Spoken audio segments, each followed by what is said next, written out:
төртінші сабағымыз басталды. Төртінші сабағымызға қош келдіңіз. Төртінші сабаққа бізде candlestick деп аталады. Candlestick демесе орысша свечалар, қазақша шам. Негізінде свечада көп танымал деп айтсақ та болады сіздерге. Candlestick деп аталады.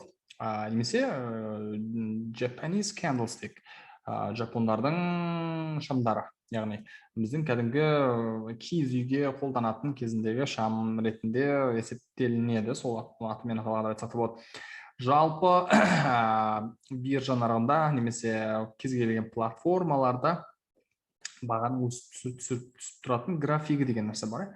Біз кез келген компанияның графигін көреміз. Ол жерде көбінесе өткен шақта графикта бағаны өскен, құлағанын, қайда барған, ең жоғары қай бағаға барды деген Tesla компаниясы мысалы көрсетеді бізге. Сол жерде сызықтар не сызықпен, линиямен көрсету мүмкін, немесе шаммен, немесе бар деген бірнеше түрлері бар. Соның ішінде біз шамдарды қолданамыз. Дүние жүзінде жалпы 90%, 95% трейдер инвесторлар осы шамды қолданады. Себебі бір шамның бізге 4 түрлі информациясы бар. Сол себепті біз шамды қолданады екен біз. Шам туралы толығымен көретін боламыз. Жалпы шам деген не, қалай жүзеге асады, қайтеді, және де шамдардың түрлері. Біз енді жаңа брокер компанияның платформасы демошот ашу деген сабақтар толық ашқан кезде сол жерде біз практика жүзінде толық айтып кетеміз. Дәл қалай болады деген сияқты. Бірақ жалпы шамдар туралы бізге алдымен түсінікті толық қабылдап алу қажет.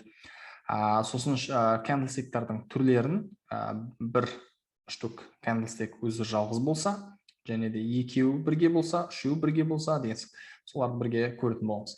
Ең алдымен жалпы бұл candlestick шам. Бұл белгілі бір кезеңдегі бағалы қағаздардың жаңа жоғары, төмен, ашылу және жабылу бағаларын көрсететін техникалық талдау да қолданылатын баға диаграммасының түрі деп айтсақ та. Енді бұның линия түрі бар деген түрі бар, әртүрлі түрлері болады. Соның ішінде жапондардың шамы ең көп информация береді екен. Бұның ең көп информациясы бұл жерде сіз бір уақыт таңдайсыз. Мысалы 1 минут, 5 минут, 15 минут, 30 минут. Сол сіздің таңдаған қалаған уақытыңыздағы периодта акцияның өскенін, немесе құлағанын, немесе өзгермей горизонтальный тұрғанын сізге шам көрсетеді екен.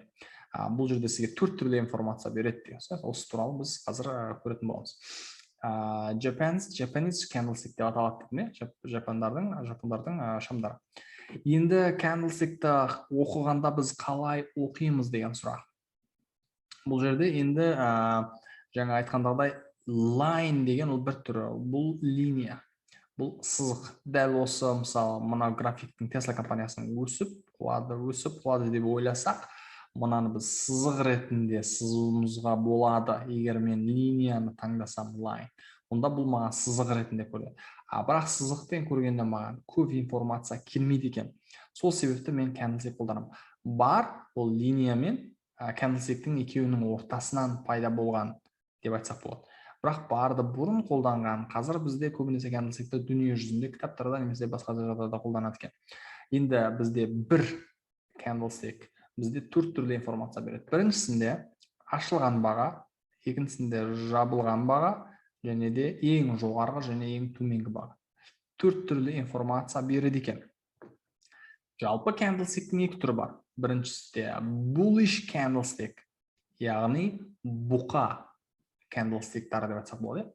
Немесе bearish candlestick, аю candle'дары.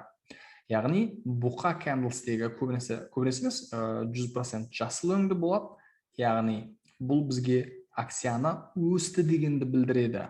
Сіздің таңдаған уақытыңызда, периодыңызда, мысалы сіз 5 минут деп ойласаңыз, биржа нарығы ашылды, 5 минут бойы өсті дегенді білдіреді. Егер жасыл түсті болса, бұны жалпы бұлай айтылады, ашылған бағадан жоғары жабылса қазақша. Яғни 5 минут өтті, биржа ашылды, акция төмен бағада ашылды да, қандай бір жаңалық болды, адамдар алып жатыр, сатып алып жатыр, сұраныс көп, 5 минут біткенше ол өсті, өсіп жабылды, яғни жабылған баға ашылған бағадан жоғары, яғни жоғары өсіп барып жасыл. Осы кезде автоматически жасыл болады. Енді қызыл түсі ол дәл осының керісіншесі. Құлап жатыр деген білдіреді, ашылған бағадан төмен жабылса, яғни төмен жабылады, ашылады да төмен. Стрелка сияқты, жоғары қарай стрелка сызсаңыз, былай ашылады, төмен жоғары жағына тоқтайды ғой. Төмен қарай сызғанда жоғары жағына ашылады, астына қарай құлайды. Құлады деген білдіреді. Төрт түрлі информация. Енді қараңыз, бұрын ақпен қарамен белгілеген. Яғни қазір біз жасылмен, қызылмен белгілейміз. Бұл заманауи түрде. Енді осы қызылмен, жасылмен ары қарай алып жалғастырайық. Bullish candlestick. Бұқа candle шамы, немесе candlestick, бұқа шамы. Бұл кез келген candlestickта көп жағдайда осындай бүтін ұзын толық шамы болады. Бұны біз бари дейміз. Бари деген ол денесі, candle'дың денесі. Яғни бұл денесі екен. Енді осы дененің астында және үстінде таяқшалары болады. Бұны біз көп жағдайда wick деп атаймыз, немесе shadow. Shadow деген ол көлеңке деген мағына береді. Shadow, жіңішке таяқтар. Бұны wick деп атаймыз.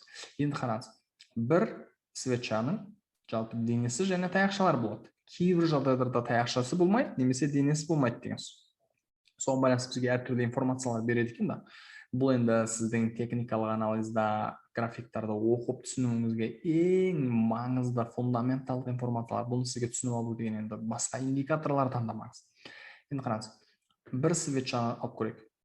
Жасыл свеча, оның денесінің астыңғы несі ол ашылған бағасы. Бұл енді графикта тұрады ғой, дәл осылай. Ашылған бағасы бар, жабылған бағасы бар. Ашылған бағасы бұл жабылған бағасы. Яғни бұл биржа ашылды деп ойлайық. Алматы уақытымен кешкі 7:30, 7:30-да мысалы Tesla компаниясы 10 деген, енді 10 деп айтпай, мысалы 800 деген бағада ашылды. 800-де ашылды, 5 минутқа сіз қойдыңыз, 5 минутты көргіңіз келіп тұр, 5 минуттың свечаларымен көргіңіз келіп тұр. Әрбір свеча 5 минут. 5 минут 7:30-да ашылды, 7:35 деген кезде ол 810-ға барды. Акция өсті, яғни қандай бір немене сұраныстармен.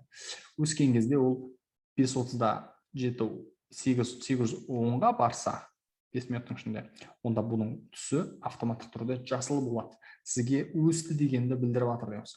Бұл енді свечалар ол қандай бір индикатор емес, ол сізге жай бағаның өсіп түсіп жатқанын сізге көзіңізге көрсетіп жатқан көрсеткіш. Соны бағаның өсіп түсіп жатқанына әсер етіп жатқан не? Әсер етіп жатқан жаңалықтар, сұраныстар, ұсыныстар. Сіз екеуміздің алып сатып жатқаныңызға байланысты биржаның бағасы өсіп жатыр дейміз, құлап жатыр.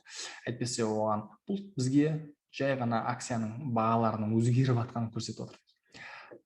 Таяқшалар қайда пайда болды?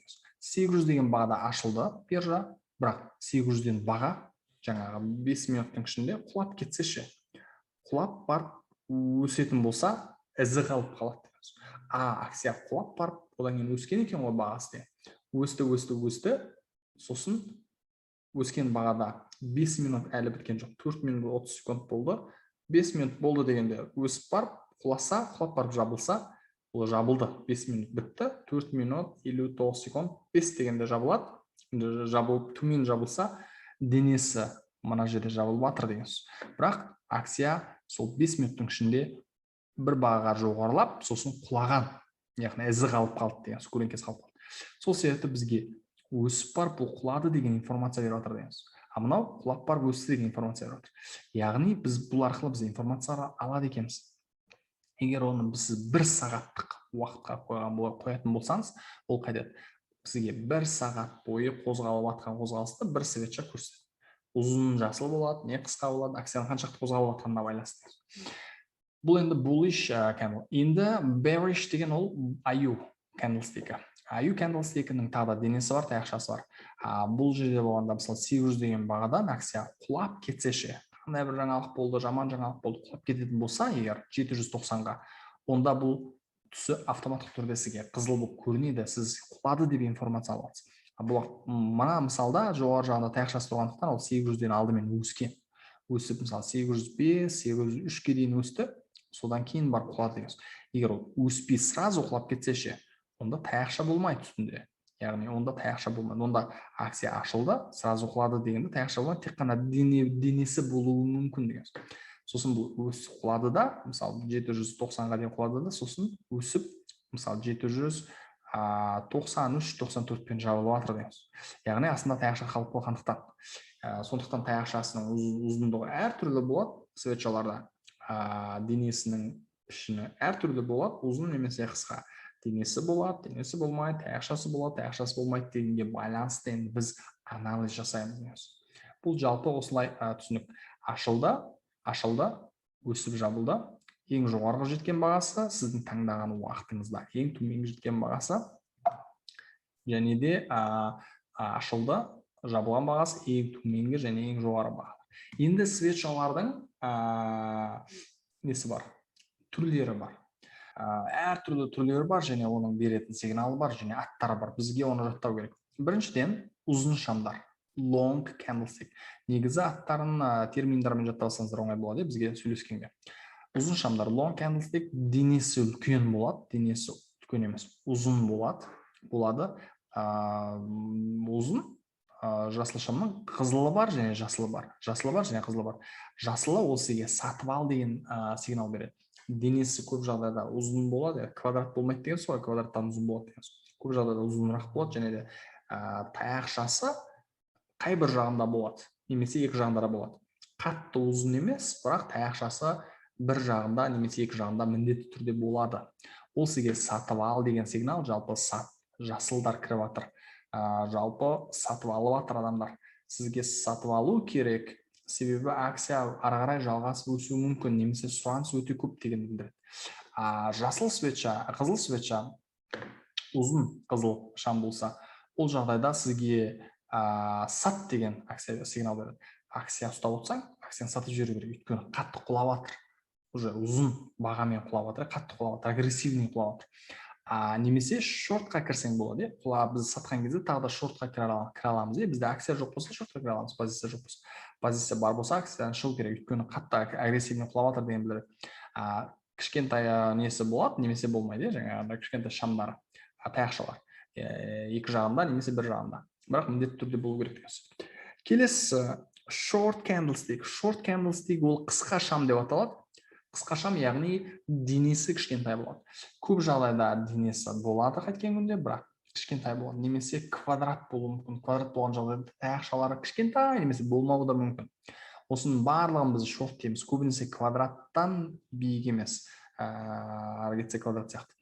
Бұны біз көп жағдайда қызыл болады, жасыл болады, бізге түсі маңызды емес, өйткені бұның қозғалысы кішкентай. Ашылып жабылған бағасы сіздің таңдаған уақытыңызда өте аз. Сол себепті біз бұны қайтеміз. Екі түрлі қабылдаймыз. Бұл жерде объем деген нәрсе бар. Сол уақыттағы астында объемдар болады. Сол объемдарға байланысты біз анализ жасаймыз. Егер объем көп болса, біз оны теңесіп қалды деп есептейміз.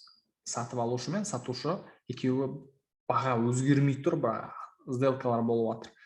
Бізде көп жағдайда түсініксіз теңесіп қалды бұқалар мен аюлар. Жалпы екі түрлі бұқалар бар, аюлар бар. Бұқалар оның өскенін қалайды акцияның, өйткені ол өскеннен ақша табады. Аюлар ол құлағанын қалайды, ол құлағаннан ақша табады. Енді биржада екі түрлі жолмен ақша табамыз ғой. Осы екеуі үнемі бір-бірімен бәсекелестікке шайқаста болады. Біздің жұмысымыз енді қайсы жеңіп жатыр дегенді табу керек. Сол себепті біз енді осының барлығын көреміз дегенбіз. Жалғастырамыз. Келесі spinning tops. Spinning tops денесі кішкентай, таяқшасы екі жағында қатар ұзын болады. Денесінен минимум 2-3 есе ұзын болу керек. Осы жағдайда ғана біз бұны spinning tops деп атайды екенбіз. Егер бізде 2-3 есе ұзын болмаса, біз бұл spinning tops емес, онда кішкентай таяқшасы болса, бұл short candlestickқа жақын немесе аты жоқ. Spinning tops көп жағдайда бізге ағылшынша indecision, яғни белгісіз немесе теңесіп қалды дегенді білдіреді. Жаңағы таласып жатыр ғой, біреу өсіргісі келіп, жасыл свеча шығарғысы келіп, бұқалар өсіргісі келеді, біреу құлатқысы келеді, қызыл свеча шығаруға. Бұл жол қайтты. Акция ашылды, қатты құлады, қайтадан өсті, қатты өсті, қайтадан құлады деген. Яғни өсіп бар, көтерілді, өсіп бар, түсіп бар, көтерілді, өсіп бар, құлады. Екі жақтан да теңестік бар, қысып жатыр дейміз акцияны. Біреу өскенін қалайды, біреу түскенін қалайды, бірақ өзгере алмай жатыр, екі жақтан бәсекелестік болып жатыр. Осы жағдайда, бұл көп жағдайда бізде реверсал деген нәрсе болады. Акцияның кері бағытқа құлауы, бағытының өзгеруі. Мысалы, қандай бір Tesla компаниясының акциясы өсіп жатса, бір жерге келіп тіреледі, ол енді қымбат баға келгеннен кейін, осы жерде теңесіп екеуі осындай свечалар шығып, сосын ол құлауы мүмкін. Немесе құлап баратқан акция өсуі мүмкін деген. Енді осындай сатып алатын және сататын жаңағы бізге бағаларды көрсететін свечалар. Бұлар өте маңызды.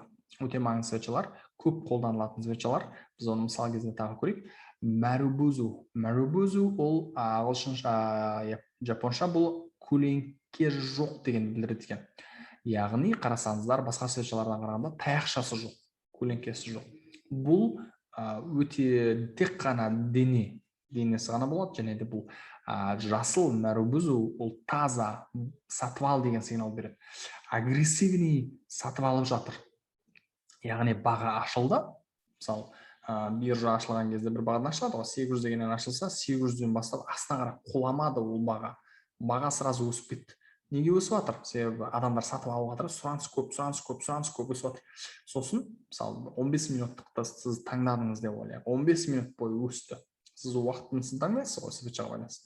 Сіз 15 минут таңдасаңыз, 15 минут бойы өсіп, айтты, жабылды. Ол жабылардың алдында құлаған жоқ төмен қарай. Сразу жабылды сөз. Бұл деген сөз бұқалардың контролында, яғни бұқалар қатты акцияны өсіруге тырысып жатыр. Ешқандай құлауға шанс беріп жатқан жоқ. Керісінше бұл сізге сатып алып, негізінде сатып алсаң дұрыс, ары қарай бұл жалғасып өтетін шанс жоғары, негізі өте бұқалардың контролында тұр. Ары қарай лонг позицияға шанс көбірек. Керісінше bearish мәрубузу, қызыл мәрубузу болса, ашылды бір бағадан, қатты құлап кетті акция. Бір бағаға келіп тоқтайды, бір бағаға келіп тоқтайды. Яғни бір бағаға келіп тоқтады деген сөз, ол аюлардың контролында. Аюлар бұл жерде қатты контрол жасап жатыр, акцияны қатты құлатып жатыр. Акция бір ашылғаннан кейін ол өскен жоқ, таяқшасы болған жоқ, яғни ол өскен жоқ. Акция сразу құлап кетті.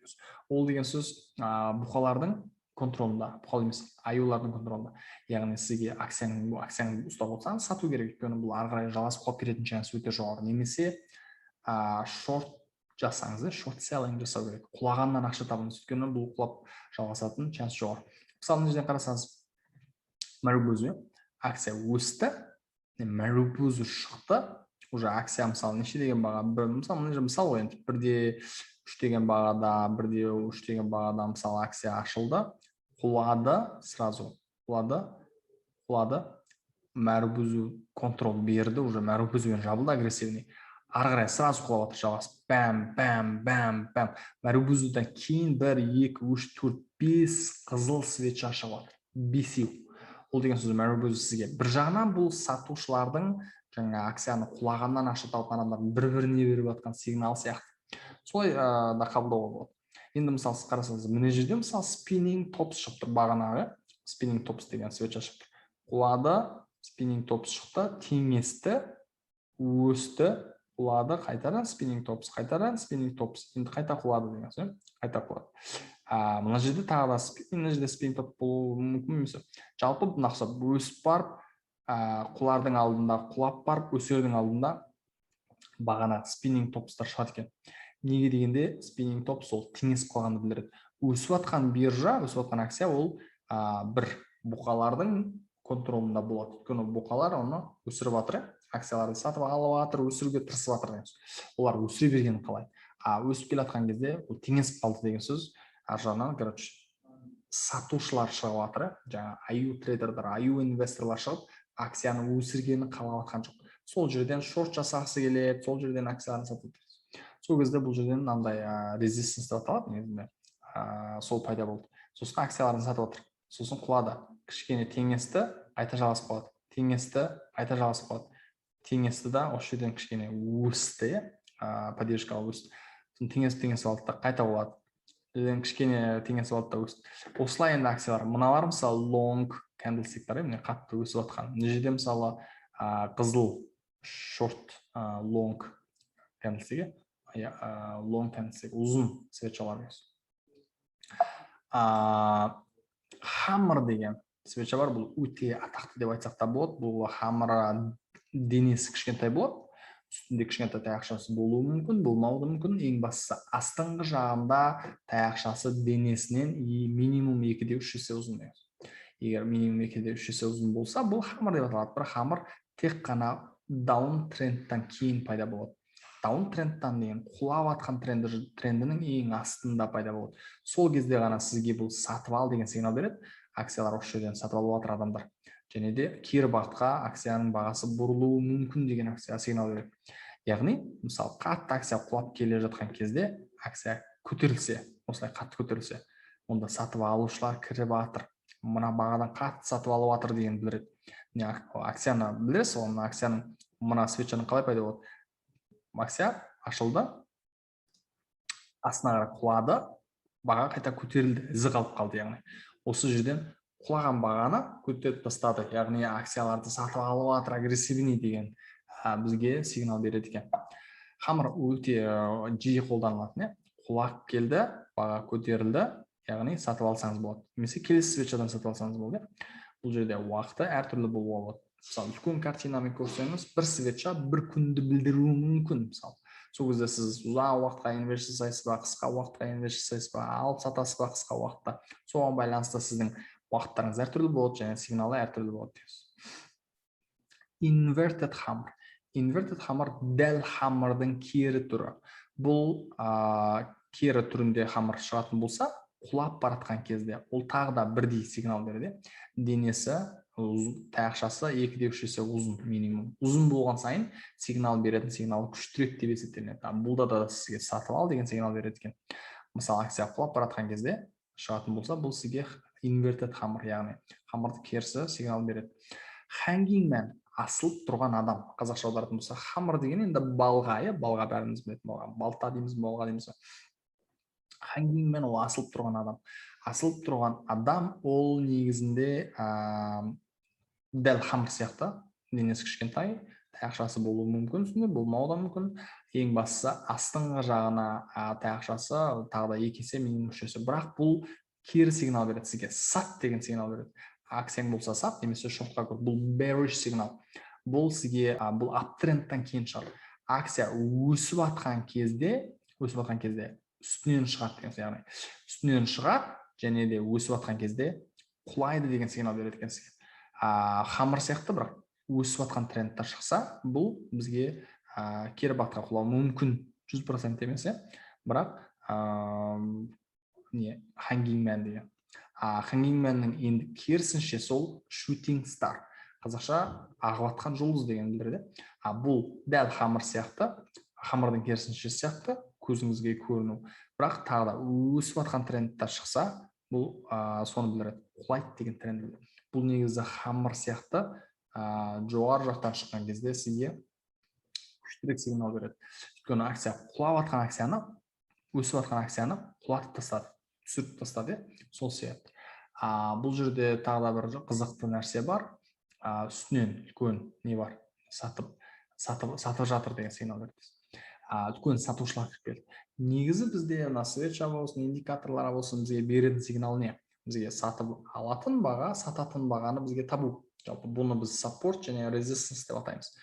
Поддержка дейміз, support және resistance деген сопротивление дейміз. Бұл туралы біз көреміз келесі сабақтарда. Бірақ жалпы түсіну керек, бізге сатып алатын арзан бағаны табу керек, қымбат бағаны сататын қымбат. Өйткені біз кез келген акцияны қанша бағадан сатып алсақ дұрыс, және қанша бағадан сатсақ дұрыс дегенді табу керек қой. Енді осыны табу үшін бізге фундаментал, техникалық екі түрлі анализ бар, соның техникалық анализ туралы айтып жатырмыз. Техникалық анализ ол графиктармен жұмыс жасаймыз. Фундаментал анализ компанияның информациялары, барлық дивиденд шоттары, отчеттары. Біз енді ол туралы тағы да ашатын боламыз болашақта. Енді доджилар деген бар. Доджилардан қарасаңыздар айырмашылығы, бұның денесі жоқ. Тек қана жаңа уиктарымен, немесе көлеңкелермен, таяқшалармен. Бізде бірақ денесі жоқ. Бұның енді for price деген тек қана бір сызықпен, стандарт доджи бар, long legged доджи деген бар, ол мысалы мынандай хаммер сияқты бір қарасаңыз. Одан кейін ары қарай dragonfly деген бар, gravestone деген бар, түрі бар. Негізгі доджидің жалпы көп жағдайда pre-market пен after-marketте шығады. Биржаның негізгі емес, негізгі уақытынан бұрын, негізгі уақыт біткеннен кейін уақыт бар, pre-market пен after-market. Яғни осы уақыттарда көп шығады екен. Көп жағдайда объем болмайды, аз сделкалар, аз сатылым болған жағдайда осындай доджилар шығады. Егер бірақ объем жақсы болса, сатылым жақсы болса, бұл жақсы сигнал береді. Мысалы long legged деген, егер бұл жерде астында объем деген тақырып көреміз, объем болады, әрбір уақытта қаншалықты сделкалар ашылды, сатылды. Енді осыған байланысты бізге long legged doji не болады екен? Бізге сигнал береді. Мынау мысалы хаммердің сигналын беруі мүмкін, егер ол құлап баратқан кезде хаммер сияқты астынан шықса, бірақ объемы жоғары болған кезде, біз ол объем туралы біз тағы көреміз деп айтпаймын, бірақ объемы жақсы болған кезде бізде сатып ал деген сигнал беруі мүмкін. Gravestone да сондай. Кез келген доджи объем көлемі жақсы болған кезде ғана сигнал береді. Басқа кезде бұлар түсініксіз деген сигнал береді. Түсініксіз, яғни ешқандай сигнал жоқ. Қатты қозғалыс болған жоқ. Жалпы акциялар алынып сатылып жатыр, бірақ аз алынып сатылым болып жатыр. Бір бағытты қолдап жатқан жоқ. Не өсу, не түсу деген. Көбінесе горизонтал қозғалыстарда пайда болады екен. Горизонтал қозғалыстар. Dragonfly да сондай, бұл өсіп жатқан кезде пайда болса үстінен, онда объем жақсы болған жағдайда, көлем жақсы болған жағдайда, ол кезде бізге сат деген сигналдар береді, реверсал, құлайды деген сигналдар береді. Хаммер сияқты, хангингмен сияқты сигналдар беруі мүмкін. For price деген ол мынандай сызықша, бұл общем бізге көп сигнал бермейді, көп жағдайда бір бағада ғана, бір-екі сделка болған жағдайда ғана осындай болады. Бұл көп жағдайда бізге бір-екі сигналды ғана бізге береді екен. Жалпы осындай. Ары қарай енді бізде екі candlestick деген бар. Екі candlestick ол бізде бір свечаны жалғыз көрдік.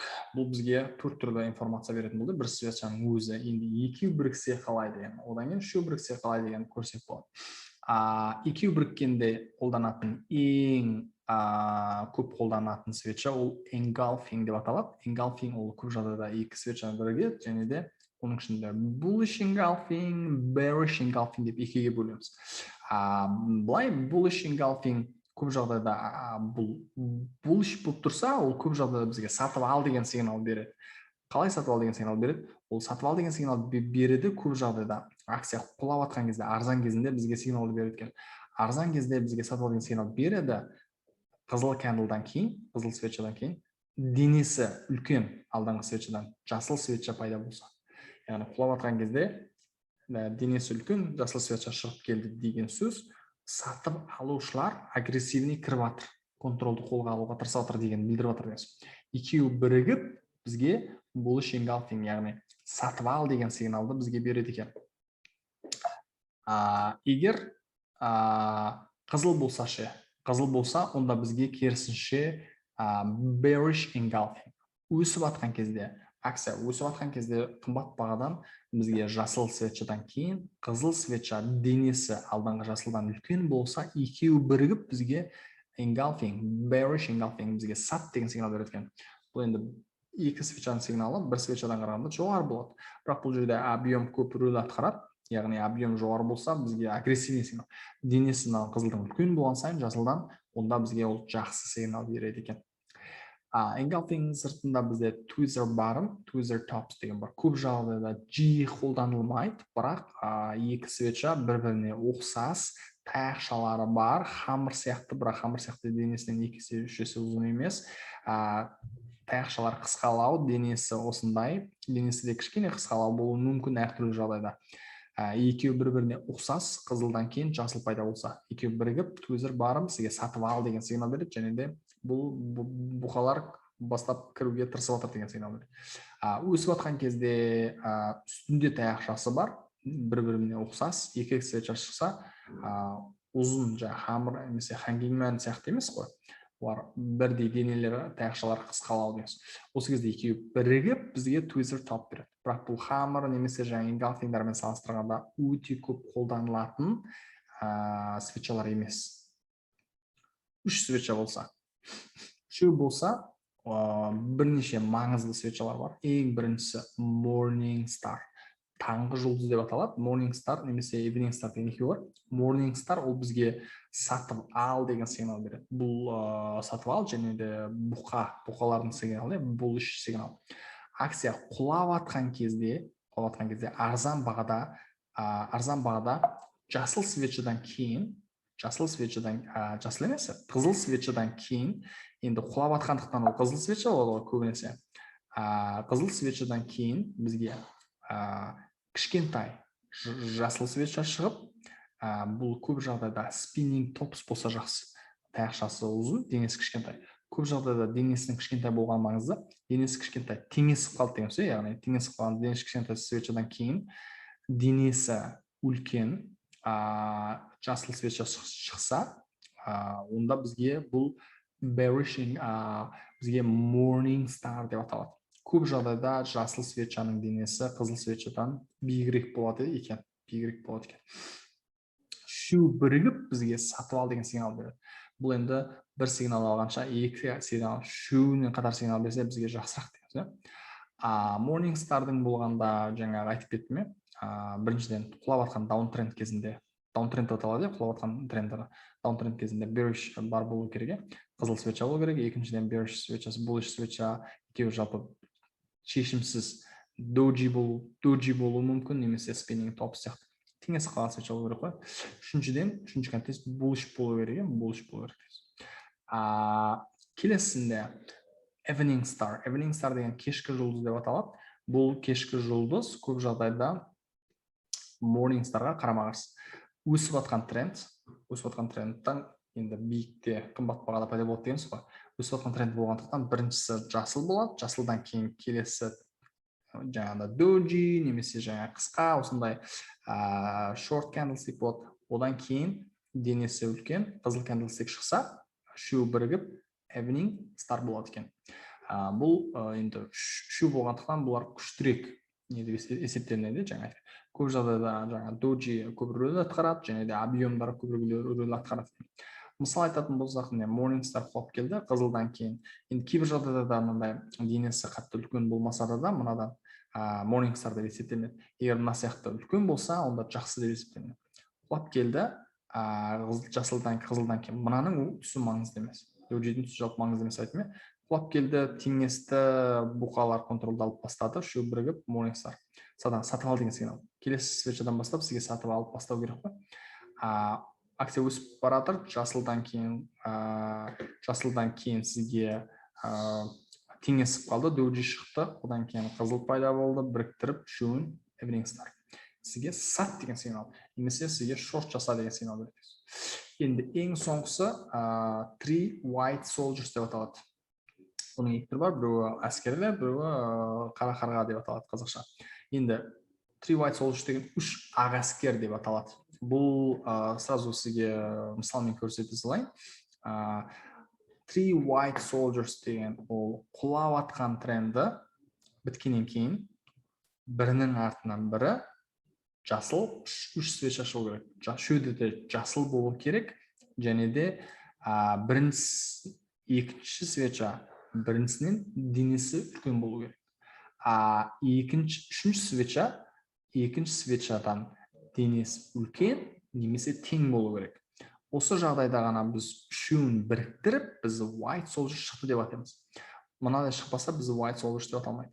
Бұл көп жағдайда құлап атқан тренд болып жатқаннан кейін астында осылай пайда болады. Әйтпесе жай горизонтал кезінде пайда болса, ол есептелінбейді, немесе өсіп баратқанда. Өсіп баратқанда ол қызыл шықса сізге, қызыл свеча, одан кейін қайтадан қызыл свеча, алдыңғы свечадан денесі үлкен, үшінші свечаның екінші свечамен денесі үлкен немесе тең. Сол кезде біз үшеуін біріктіріп, біз не дейміз? Үшеуін біріктіріп Three Black Crowns, яғни үш қара қарға деп атаймыз. Бұл агрессивный акциялар құлап жатыр деген білдіреді. Бұл агрессивный акциялар өсіп жатыр деген білдіреді. Яғни осы акцияларда біз осы жерде бізге өте үлкен сигналдар береді екен. Осындай қозғалыстарды сіз көретін болсаңыз, сізде үлкен бағытқа өзгеріп жатыр, сізге уже шешім шығару керек. Енді осы светчалар, осы шамдарды біз трейд жасағанда, day trading, swing trading, ұзақ уақыт картинасымен, бір күндік картиналар, біз енді кез келген графикті анализ жасағанда осы светчаларды іздеп отырамыз, және сол светчалар арқылы біз үнемі информациялар алып отырады екенбіз. Енді бұны практика жүзінде әлі де толықтыратын боламыз. Жаңағы платформаны көрген кезде, сол платформаны қарай сіздерге тағы да түсіндіретін мына жаңа уақыт деп жатыр ғой, жаңа 1 минут, 5 минут, 15 минут жаңа уақыт таңдаймыз.